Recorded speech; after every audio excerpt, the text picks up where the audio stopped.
ജയറാം ഒരുപാട് സിനിമയിൽ അഭിനയിച്ചിട്ടുണ്ട്, എന്നെ വിളിക്കാതെ. കഥാപാത്രമാണ് ആത്യന്തികമായി നമ്മുടെ മുൻഗണന കൊടുക്കുന്നത്. മറ്റു കൂടെ അഭിനയിക്കുന്ന ആൾക്കാരെയൊക്കെ നമ്മുടെ സിനിമയിലുള്ളവരല്ലേ, നമ്മളെല്ലാവരും നമ്മുടെ സുഹൃത്തുക്കളാണ്. ജയറാം കുറച്ച് കൂടുതൽ സൗഹൃദം കൊണ്ട ആളാണ്. ജയറാം വീട്ടിൽ വേണ്ടി എന്ന് അദ്ദേഹം അവകാശപ്പെടുന്ന എനിക്ക് സന്തോഷമുണ്ട്. നിങ്ങൾക്ക് ഇതിനധികം പടവായല്ലോ. നമുക്ക് ഈ പറഞ്ഞതുപോലെ ഇപ്പം മിഥുമാനുകൾ പറഞ്ഞല്ലോ, ഞാൻ കയറി വന്ന് എനിക്ക് വിശക്കുന്നു എന്ന് പറഞ്ഞ് ഈ കഥാപാത്രം ഏൽപ്പിക്കുകയാണെന്ന് പറഞ്ഞു. എനിക്ക് കഥ ഇഷ്ടപ്പെട്ടു, ജയറാമുള്ള സ്നേഹം എന്ന് പറഞ്ഞു. ഏറ്റവും കൂടുതൽ ഈ കഥ ഇഷ്ടപ്പെടാനുള്ള ഒരു ചാൻസ് ഉണ്ടല്ലോ. ഈ നമുക്ക് മമ്മൂക്ക അല്ലായിരുന്നെങ്കിൽ ഈ സിനിമയ്ക്ക് അത്രയും ഹൈപ്പ് ഉണ്ടാകില്ല എന്ന് ഞാൻ പ്രേക്ഷകൻ എന്ന നിലയ്ക്ക് എനിക്ക് തോന്നിയ ഒരു സബ്ജക്റ്റാണ്. മമ്മൂക്ക എന്തുകൊണ്ടാണ് മിഥുമാനുവൽ ഒന്ന് പറയുമ്പോൾ ഞാൻ ചെയ്തേക്കാം എന്ന് തന്നെ തീരുമാനിച്ചു? മിഥുമാനുവലിന്റെ സന്തോഷമാക്കി പാക്ക് ചെയ്ത് വിട്ടുവാണ്. ചെയ്തേക്കാം എന്ന് പറഞ്ഞല്ലോ നമ്മൾ ചെയ്യണം എന്ന് വിചാരിച്ചാണ് ചെയ്ത സിനിമ.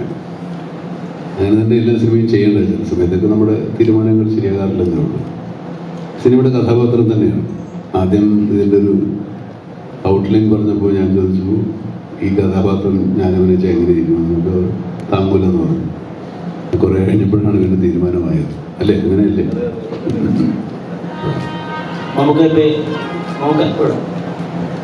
ഈ സിനിമയിൽ കുറച്ച് ഇംഗ്ലീഷ് വാക്കുകളൊക്കെ മലയാളിക്ക് പുതുതായിട്ട് തന്നിട്ടുണ്ട്. സെൻസ് സെൻസിബിലിറ്റിക്കൊക്കെ ശേഷം ഡബിൾസ് ഓൾട്ടർനേറ്റീവ് അല്ലെങ്കിൽ ബ്ലഡി റൊമാൻറ്റിക് ഒക്കെ. അപ്പോൾ അത് നമ്മൾ മുമ്പും നമുക്ക് പറയുന്ന ഇംഗ്ലീഷ് സംഭാഷണം നല്ല വ്യത്യാസമായിട്ടാണ്, ഇമോഷൻ ചേർത്താണ്. ഈ ബ്ലഡി റൊമാൻറ്റിക് എന്ന് പറയുന്നിടത്ത് തന്നെ ആ കഥാപാത്രത്തിൻ്റെ വേദനയും വിഷാദവും വിദ്വേഷവും ഒക്കെ ഉണ്ട്. ഈ ഇപ്പോഴും ഡയലോഗ് പറയുന്നതിന് അലക്സാണ്ടറായിട്ട് പറയുന്നതിന് എന്തെങ്കിലും പുതിയ പരിപാടി പിടിച്ചിരുന്നോ? അങ്ങനെ മനഃപൂർവ്വം രാവിലെ എഴുന്നേറ്റ് എന്തെങ്കിലും ഒരു പരിപാടി എന്ന് പറഞ്ഞാൽ നമ്മളറിയില്ല. അതൊക്കെ അങ്ങനെ എവിടെ നിന്നോ വന്ന് വീട് കിട്ടുന്നതാണ്. ഇതൊക്കെ എനിക്ക് തന്നെ അത്ഭുതം. അതൊക്കെ അത് കഥാപാത്രമാകുമ്പോൾ നമുക്ക് അങ്ങനെയൊക്കെ തന്നെ വരുമെന്നാണ് എനിക്ക് തോന്നിയത്. അനുഭവം അതാണ്.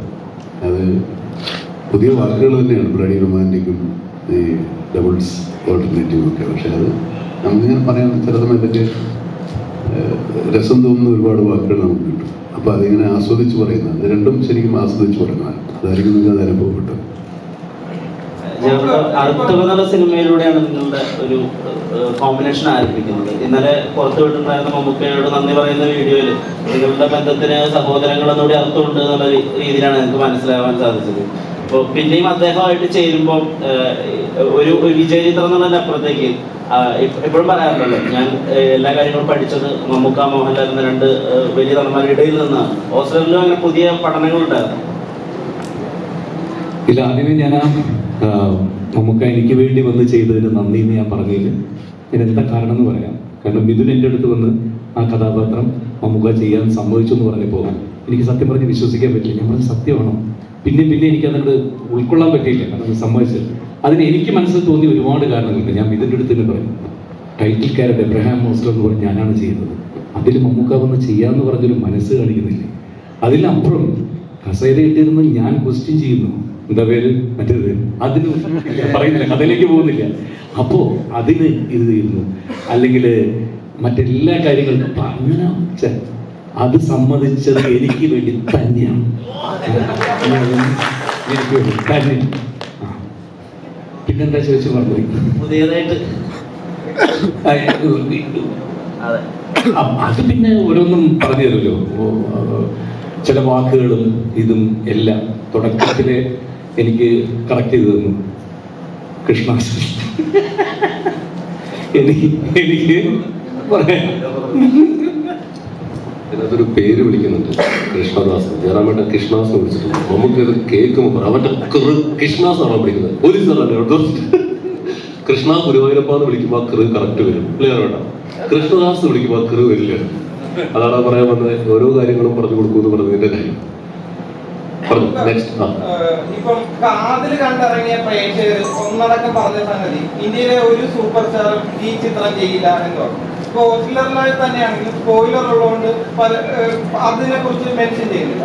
പക്ഷെ ഇപ്പൊ നേരെ മറിച്ച് സണ്ണി ലിയോണുമായിട്ട് ഇന്ത്യയിലെ മെയിൻ സ്ട്രീമിലെ പല ആക്ടേഴ്സും അഭിനയിക്കാത്ത സമയത്ത് തന്നെ മമ്മൂക്ക അഭിനയിക്കും. അത് വേറൊരു വിഷയം. അപ്പം ഇന്ത്യയിലെ ഒട്ടുമിക്ക സൂപ്പർ സ്റ്റാർസും ചെയ്യാത്ത അല്ല, ഞാൻ അതിലേക്ക് കടക്കുന്നില്ല. എങ്കിലും അപ്പം ഇന്ത്യയിലെ ഒട്ടുമിക്ക സൂപ്പർ സ്റ്റാർ ചെയ്യാത്ത പല സംഗതിയും എന്തുകൊണ്ടാണ് ഞങ്ങളുടെ മെഗാസ്റ്റാർ ചെയ്യുന്നത്? അങ്ങനെ സൂപ്പർ സ്റ്റാറുകൾക്ക് ഇന്നത് ചെയ്യണം ഇന്നത് ചെയ്യാൻ പാടില്ലെന്നും ഒന്നുമില്ലല്ലോ.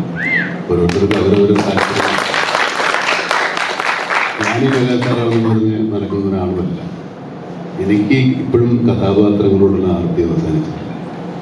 ഈ കാലതുപോലെയുള്ള സിനിമയിൽ അഭിനയിക്കുന്നതിന് മുമ്പ് ഞാൻ പേരെന്തെന്ന് പറഞ്ഞ സിനിമയിലൊക്കെ അവസാന രംഗം ഞാൻ വിവാഹം കഴിക്കുന്നത് ആരെയാണ് നിങ്ങൾ ഓർത്ത് നോക്കിയിട്ടുണ്ട്.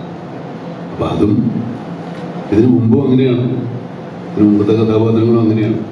ഞാൻ നടനാകാൻ ആഗ്രഹിച്ച ആളാണ്, ഇപ്പോഴും ആ ആഗ്രഹം കൊണ്ടു നടക്കുന്ന ആളാണ്. ഇതുവരെ പൂർത്തിയായിട്ടില്ല.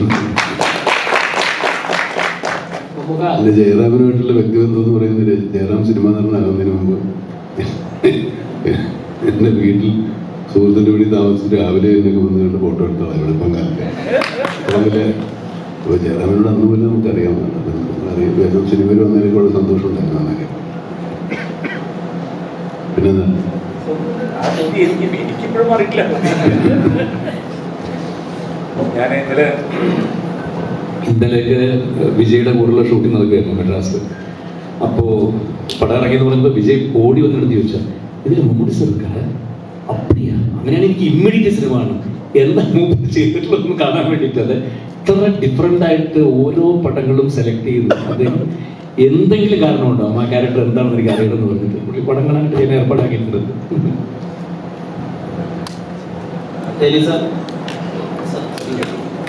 நீங்க உங்க சார் வந்து ரொம்ப கிரவுண்டடா ப்ரெசென்ட் பண்ணியிருக்கீங்க பேரண்ட்ல இல்லை குழுவில் எல்லாம். இந்த படத்துல வந்து ரொம்ப சினிமேட்டிக்கா ஒரு ஒரு செலிப்ரேட்டடா ஷார்ட்ஸ் எல்லாம் வச்சு ஸ்டைலைஸா பண்ணிருக்கீங்க. ஸோ அது அதோட அப்ரோச் எப்படி இருக்கு?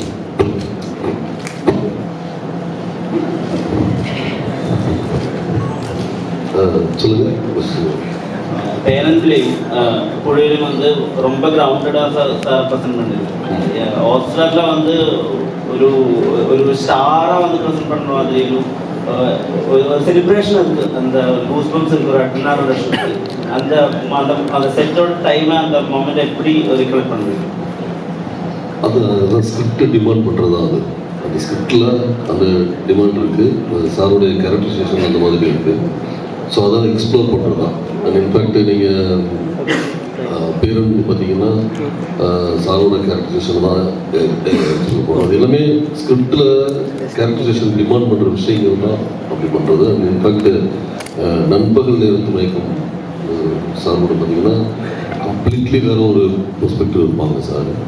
எனக்கே பிரேமில் பார்க்கும்போது எனக்கு சொல்லிக்கிட்டே இருக்கும், சார்கிட்ட சொல்லிகிட்டே இருப்பேன். இன்ஃபேக்ட் இந்த இதுலேயுமே நான் சார்கிட்ட போய்ட்டு எக்ஸாக்டாக சொல்லிகிட்டே இருப்பேன். அதனால் இன்னும் கூட இது பண்ண முடியல. சார்கிட்ட ஒரு மேஜிக் இருக்குது, எப்படி எங்கே இருக்கிறது. நாட் ஒன்லி கேமரா, சாருடைய அந்த உயர்ந்த மாபெரும் அண்ட் இன்னொரு விஷயம் சொல்கிறேன். ஜெயராம் சார் அதே மாதிரி அந்த காம்பினேஷன் சீக்வன்ஸ் எடுத்துகிட்டு இருக்கும்போதெல்லாம் வந்து பார்த்தீங்கன்னா செட்டில் என்னால் ஒவ்வொரு செகண்டும் நான் ஆச்சரியமாகவும் அதை என்ஜாய் பண்ணிகிட்டே இருக்கு. எனக்கு மனசு மைண்டு அந்த விஷயங்கள் அது ரெண்டு பேரும் அவ்வளோ இதுவாக இருக்கும். அந்த சீக்வன்ஸ் பண்ணும்போது இது எல்லாமே கேரக்டரைசேஷன் சார் ஒரு ரெண்டு பேருடைய எல்லாம் சேர்ந்து தான். നമസ്കാരം ചേട്ടാ. ചേട്ടൻ്റെ സിനിമകളെല്ലാം നോക്കുമ്പോൾ തന്നെ ഒരു മിഥുൻ മാനുവൽ എന്ന് പറയുമ്പോൾ തന്നെ പ്രേക്ഷകർ എക്സ്പെക്ട് ചെയ്യുന്നത് ഒരു പക്കാ ട്വിസ്റ്റ് ആൻഡ് ടേൺസ് ഉള്ള ഒരു ക്രൈം ഇൻവെസ്റ്റിഗേഷൻ അങ്ങനത്തെ ഒരു എക്സ്പെക്ടേഷൻ ഉണ്ട്. അപ്പോൾ ഓസറിൽ നോക്കുമ്പോൾ ഒരു ക്രൈം എന്ന് പറയുമ്പോൾ തന്നെ അറിയാം അതിനകത്ത് കുറച്ച് വയലൻസ് ഉണ്ടായിരിക്കണം, അത് പ്രേക്ഷകർക്ക് പിടിച്ചിരുന്ന അല്ലെങ്കിൽ അങ്ങനെ കൺഫ്യൂഷൻ ഉണ്ടാക്കുന്ന സാധനമുണ്ട്.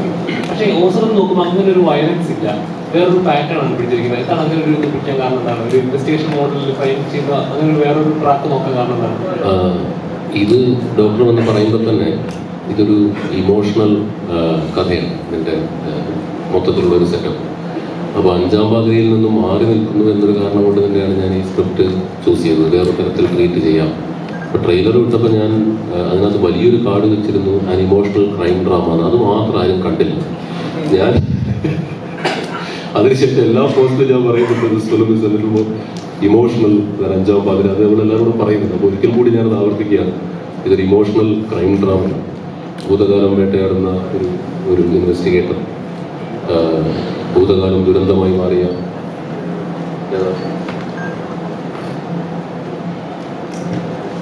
അതെ, അതിനകത്ത് ഭൂതകാലം വല്ലാതെ തകർത്ത് കളഞ്ഞ ഒരു പ്രതിനായകൻ. പിന്നെ പടത്തിൽ തന്നെ വലിയൊരു ഡയലോഗ് കടമെടുത്താൽ, അനീതിയുടെ കണക്ക് പുസ്തകം തുറന്നു വെച്ച് പകരം ചോദിക്കാൻ ഇറങ്ങുന്നവരുടെ മുന്നിൽ തെറ്റുകൾ ഉണ്ടാവില്ല, ശരികൾ മാത്രമേ കാണൂ. ആ പരിപാടിയിലാണ്, അതാണ് ഈ സിനിമ മൊത്തം പോയിക്കൊണ്ടിരിക്കുന്നത്. അപ്പോൾ അത്തരം ഒരു ഇമോഷണൽ ഡ്രാമ സ്പേസ് ഉണ്ടാക്കാനുള്ള ഒരു ശ്രമമാണ് നടത്തിയത്. അപ്പോൾ അത് ഇന്നലെ ഉച്ചവരെ ഞങ്ങൾക്ക് ടെൻഷനായിരുന്നു. കാരണം വരാൻ പോകുന്ന യൂത്ത് എന്ത് കൺവിക്ഷനോട് കൂടിയാണ്, എന്ത് മനസ്സിൽ വെച്ചുകൊണ്ടാണ് വരുന്നതെന്ന് അറിയില്ല. പക്ഷേ ഇന്നലെ വൈകുന്നേരം ഞങ്ങൾ പോസ്റ്റ് ഇട്ടതുപോലെ 150-ൽ പരം എക്സ്ട്രാ ഷോസാണ് കേരളത്തിൽ അങ്ങോളം ഇങ്ങോളം കളിച്ചത്. ഇപ്പോൾ 5-ാം വാതിൽ ചെയ്തിട്ടുണ്ട്, ആടുപൂ ചെയ്തിട്ടുണ്ട്. അതിൻ്റെ എല്ലാം എൻ്റെ ഏറ്റവും വലിയ വിജയങ്ങളുടെ എനിക്ക് തോന്നുന്നു ഇരട്ടിയിലധികമായിരിക്കും ഇതിൻ്റെ ഫസ്റ്റ് ഡേ ഷെയർ എന്ന് പറയുന്നത്. ചിലപ്പോൾ 3 ഇരട്ടി വരെ വരാൻ സാധ്യതയുണ്ട്. അപ്പോൾ അത്രയും വലിയ ഒരു വിജയത്തിലേക്കാണ് ഇന്നലെ വൈകുന്നേരമായപ്പോഴത്തേക്കും പടം നിൽക്കുന്നത്. ഇതിൻ്റെ പ്രധാന കാരണം തേനി സാർ പറയുന്ന പോലെ ഇന്ത്യാവിൻ മാബെരും നടികർ, അത് അദ്ദേഹത്തിൻ്റെ ആ ക്യാപ്ഷൻ കേട്ട് മിസ്റ്റർ തേനി ഈശ്വരൻ കേട്ടോ. തേനി സാർ ഇടയ്ക്കിടയ്ക്ക് പറയും അവർ മാബെരും നടികർ താ എന്നിടയ്ക്കിടയ്ക്ക് പറയും. പിന്നെ ഇവരെ ഒരുമിച്ചൊരു സിനിമയിൽ നിങ്ങൾ പറഞ്ഞ പോലെ ചില ഇലക്ട്രിഫൈങ് മൊമെന്റ്സിൽ കണ്ടതിൻ്റെ ഒരു സന്തോഷം അത് പ്രേക്ഷകർക്കുണ്ട്. കാരണം മലയാളികൾക്ക് ജറാമേട്ടൻ ഈ പറഞ്ഞ പോലെ കാനനവാസത്തിന് പോയി എന്ന് പറഞ്ഞാൽ തെലുങ്കിലും തമിഴിൽ വാ തുറന്നപ്പോൾ വിജയ് മഹേഷ് ബാബു എന്നൊക്കെ പറയുള്ളൂ. അത് കണ്ടില്ലേ, അതാണ്. അപ്പോൾ അത് വന്നു. അപ്പോൾ ഒരുപാട് കാലത്തിന് ശേഷം ജറാമേട്ടൻ ഇങ്ങനെ ഒരു ക്യാരക്ടർ ചെയ്യുന്നു, അതിൽ മമ്മൂക്ക ഇരിക്കുന്നു എന്നൊക്കെ പറയുന്ന ആ ഒരു കൗതുകം ആഘോഷിക്കാൻ ഒരുപാട് പ്രേക്ഷകർ എത്തുന്നുണ്ട്. അപ്പോൾ എന്താണെങ്കിലും ഇത് ഡോക്ടർ പറഞ്ഞ കഥയിലെ ആ ഡ്രാമ പാർട്ട് ഇഷ്ടപ്പെട്ടതുകൊണ്ട് തന്നെയാണ് ഈ സിനിമ ചെയ്യാൻ തീരുമാനിച്ചത്. ഈ മലയാളിക്ക് ഏറ്റവും ആവശ്യമായിട്ടുള്ള സാധനങ്ങളായ മലയാളിക്ക് ഏറ്റവും ആവശ്യമായ സാധനങ്ങളായ ഈ പച്ചക്കറി, അരി മുതലായ സാധനങ്ങളൊക്കെ ആന്ധ്രയിൽ നിന്ന് വരുന്നത് പറയുന്ന പോലെ ജയറാമേട്ടനെ തിരിച്ചുകൊണ്ടുവന്നത് ഏറ്റവും ആവശ്യമായിരുന്ന മലയാള സിനിമയ്ക്ക് ആവശ്യമായിരുന്ന ഒരു അരി പച്ചക്കറി പാക്കേജ് വീണ്ടും തിരിച്ചെത്തിയിരിക്കുകയാണ്. ഭക്ഷണം കഴിക്കാനത് വേണമല്ലോ. അവിടെ നിന്ന് ഇവിടെ തിരിച്ചുകൊണ്ടുവരാൻ വേണ്ടിയിട്ട് ഭയങ്കര ഗ്രിപ്പിംഗ് ആയ ഒരു കഥ വേണം, അല്ലെങ്കിൽ എന്താണ് ശരിക്കും അദ്ദേഹത്തിന് തീരുമാനം വരുന്നത് കേട്ടോ. അദ്ദേഹത്തിന് തീരുമാനം വരുന്നത് അദ്ദേഹം അങ്ങനത്തെ ഒരു കഥ കിട്ടിയാലേ അഭിനയിക്കുന്നു എന്ന് പറഞ്ഞിരിക്കുന്നതാണ്. ഈ അദ്ദേഹം എന്നോട് കഥ പറയുന്നത്, ഞാൻ അത് ജയറാമേട്ടനോട് പറയുന്നു. പിന്നെ ആ പ്രൊജക്ട് അങ്ങനെ അനുദിനം വലുതാവുകയായിരുന്നു. നല്ല ടെക്നീഷ്യന്മാർ, നല്ല ആർട്ടിസ്റ്റുകൾ, പിന്നെ ഈ പിന്നിലിരിക്കുന്ന പടം കണ്ടവർക്കറിയാം, പിന്നിലിരിക്കുന്ന മുതലുകളെല്ലാം പടത്തിൽ അടിപൊളിയായിരുന്നു. നമുക്ക് പറഞ്ഞ പോലെ നാളെയുടെ വാഗ്ദാനങ്ങളാണ് ഇരിക്കുന്നത്. എല്ലാം ചേർന്ന് നന്നായി വന്നൊരു സിനിമയാണ് അബ്രഹാം ഓസ്ലർ. പടത്തിന്റെ അവസാനം നമ്മുടെ ഓസ്ലറിന്റെ വേറൊരു മോഡാണ് കാണിക്കുന്നത്. അതെ. അപ്പം സെക്കൻഡ് പാർട്ടിൽ വേറൊരു ഫസ്റ്റ് പാർട്ട് ഇമോഷണൽ ആണെങ്കിൽ സെക്കൻഡ് പാർട്ട് വേറൊരു ലെവലിലുള്ള ഓസ്ലറിനെ കാണാൻ സാധിക്കും. ഞാൻ അതിനൊരു കാർഡ് വെക്കും, നിങ്ങൾ അതും കൂടെ നോക്കിയിട്ട് വന്നാൽ മതി അടുത്തൊരു പാർട്ട് വരുമ്പോൾ. നമുക്ക് ഇവിടെ ഇന്നലെ ഈ സിനിമ ഹിറ്റടിക്കുന്നു. ഇന്നലെ തന്നെ മമ്മൂക്കയുടെ പുതിയ സിനിമയുടെ ടീച്ചർ ഇറങ്ങുന്നു. എന്താ മമ്മൂക്ക, ഒരു രക്ഷയില്ലാത്ത ടീച്ചർ കണ്ടിട്ട്, ഗംഭീരം ഒരു ഗെറ്റപ്പ്. അതേക്കുറിച്ചും കൂടെ ഒന്ന് അറിഞ്ഞാൽ കൊള്ളാമെന്ന് മമ്മൂക്ക. അത് ഒരു രക്ഷയില്ലാത്ത ഗെറ്റപ്പ്.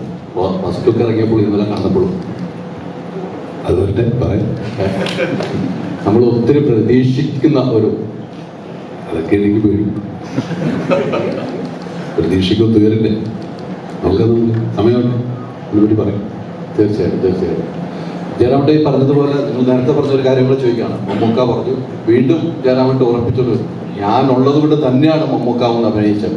മമ്മൂക്ക പറഞ്ഞൊരു കാര്യമുണ്ട്, ഫോട്ടോ എടുക്കാമെന്ന കഥ. ആ ഒരു കഥ ഉണ്ട്, ആ കഥ ഒന്ന് ഓർത്തെടുക്കും. ഒരു സ്ഥലത്തല്ല, പല സ്ഥലത്തും ആദ്യം ഫോട്ടോ എടുത്ത കഥ. ആദ്യം നമുക്ക് മട്ടാഞ്ചേരി അവിടെ ഫോട്ടോച്ചിൽ താമസിക്കുമ്പോൾ കലാഭവന്റെ പ്രോഗ്രാമിന് അൻസാറുണ്ട്. അൻസാർ ഞങ്ങളുടെ കൂടെ കലാഭവനിലെ അൻസാറിന്റെ വീട്ടിൽ പോയി അൻസാറിനെ പല ദിവസങ്ങളിൽ ചോദിക്കും, ഒരു ഫോട്ടോ എനിക്കത് മാത്രം മതി, കൂടെ എടുക്കണം. അങ്ങനെ അവസാനം അൻസാറിന്റെ വീട്ടിൽ പോയി കിടന്ന് കാലത്ത് നമുക്ക് ഷൂട്ടിങ്ങിന് ഇറങ്ങുന്നതിന് മുമ്പ് എനിക്ക് തോന്നുന്നു കാലത്ത് 6:30 മണിക്ക് വീടിന്റെ മാർക്ക് പോയി കൊണ്ടുപോയി കലാഭവനിലെ ഇതാന്ന് പറഞ്ഞിട്ട് അന്ന് ഇറങ്ങുമ്പോൾ ഒരു ഫോട്ടോ എടുത്തു. അതിനുശേഷം രണ്ടാമത് ഫോട്ടോ എടുക്കുന്നത് ഞങ്ങളുടെ നാട്ടിൽ എങ്ങനെയുണ്ട് ആശാൻ എന്നുള്ള പടത്തിന്റെ ഷൂട്ടിങ്ങിന് മുമ്പൊക്കെ വരുന്നു. എൻ്റെ വീടിന് തൊട്ടടുത്തായിരുന്നു. ആ പഴയ ഫോട്ടോ എടുക്കാൻ വന്ന് കാര്യം ഓർമ്മിച്ചപ്പോൾ അപ്പോൾ ഓർമ്മയുണ്ട്, അൻസാറിന്റെ കൂടെ വന്നാണല്ലേ എഴുതി വെച്ചു. അങ്ങനെ അവിടെ പോകുന്നു. ഒരുപാടുണ്ട്. അതിപ്പോഴും ആ നമുക്ക് ഇവിടെ ഉണ്ടല്ലേ ഈ കഴിഞ്ഞ ഇടയ്ക്ക് കൊല്ലത്ത് കലോത്സവം കാണാൻ പോയി വൈറ്റും ഇട്ടിട്ട് ഒരു ഫോട്ടോ ഭയങ്കര വൈറലായിരുന്നു. അപ്പോൾ ഈ ഒരു ഏജിലും മികുന്നില്ല മറ്റൊരു സൂപ്പർ സ്റ്റാറും ഇത്രത്തോളം ഇവന്റ്സ് ഓടി നടന്നു പോയി അറ്റൻഡ് ചെയ്യുന്നത്. അപ്പം അതിന്റെ ഒരു എനർജി എവിടെ നിൽക്കുന്നു? അതന്നെ ഈ ഒരു പറഞ്ഞു ശീലിച്ചു പോയി. ഇതാണ് എനർജി. എൻ്റെ മുമ്പിൽ കാണുന്നത് മുഴുവൻ എൻ്റെ എനർജി. നമുക്ക് ഭീഷ്മർ ഇറങ്ങിയ ടൈമില് നമുക്കടുത്ത് ചോദിച്ചു ഈ പടം തിയേറ്ററിൽ ഇളക്കി മറിക്കുമെന്ന് ചോദിച്ചപ്പോ നമുക്ക് പറഞ്ഞു നമുക്ക് നോക്കാം എന്ന് പറഞ്ഞു. അപ്പം ടർബോ തിയേറ്റർ ഇളക്കി മറിക്കും. അതിനെക്കുറിച്ച് കൂടുതലൊന്നും ഞങ്ങളിപ്പോൾ പറയില്ല. കടുത്ത തീരുമാനത്തിലാണ്. അതുപോലെ ഇപ്പൊ വലിയ ആക്ടേഴ്സിന്റെ റൗണ്ട് ടേബിൾ കോൺഫറൻസ് ഒക്കെ പുറത്ത് ബോളിവുഡിലൊക്കെ ഉൾപ്പെടെ നടക്കുമ്പോൾ അവർ പറയുന്നത് നിങ്ങൾ സൗത്തിലേക്ക് നോക്കുക, അവിടെ നമുക്ക് ചെയ്യുന്ന കഥാപാത്രങ്ങൾ നോക്കുക. അദ്ദേഹം ഒരേ സമയം കാതിലും കൺട്രോൾ സ്ക്വാഡ് തന്നെ ചെയ്യുന്നത്, അത് പ്രൊഡ്യൂസ് ചെയ്യുന്ന അദ്ദേഹമാണ് എന്നുള്ളതാണ്. ഈ ചുറ്റും എല്ലാവരും ഇപ്പോൾ സംസാരിക്കുന്നുണ്ട്. വിശ്വാസത്തിന് ശേഷം 2000 ശേഷം സംസാരിക്കുന്ന പ്രധാന നടന്റെ തെരഞ്ഞെടുപ്പായി പറയുന്നത് മമ്മൂക്കയാണ്. ഇതൊരു പ്രതീക്ഷാഭാരമായിട്ട് ഓരോ കഥാപാത്രം സമീപിക്കാനായിട്ട് ഒരു റെസ്പോൺസിബിലിറ്റി ആയിട്ട് തോന്നാറുണ്ടോ? 42 വർഷമായി സിനിമയിൽ. ഇതൊരു ഭാരമാണെങ്കിൽ നമ്മൾ എവിടെയെങ്കിലും ഇറക്കി വയ്ക്കൂലേ? മോനെ ഈ ഭാരം ചുമക്കുന്ന സുഖമാണെങ്കിൽ മമ്മൂക്ക ഞാൻ നേരത്തെ പറഞ്ഞതുപോലെ അദ്ദേഹത്തിന് പോകാനുണ്ട്, ഷൂട്ടിംഗ് ഉണ്ട്. അദ്ദേഹം തന്നെ കാശ് മുടക്കുന്ന ടർബോർഡ് ഷൂട്ടിംഗ് ഉണ്ട്. അപ്പോൾ അതിനെന്തായാലും പോകണം. അപ്പോൾ അദ്ദേഹം ഒന്ന് പോയിട്ട് നമുക്ക് കണ്ടിന്യൂ ചെയ്യാം.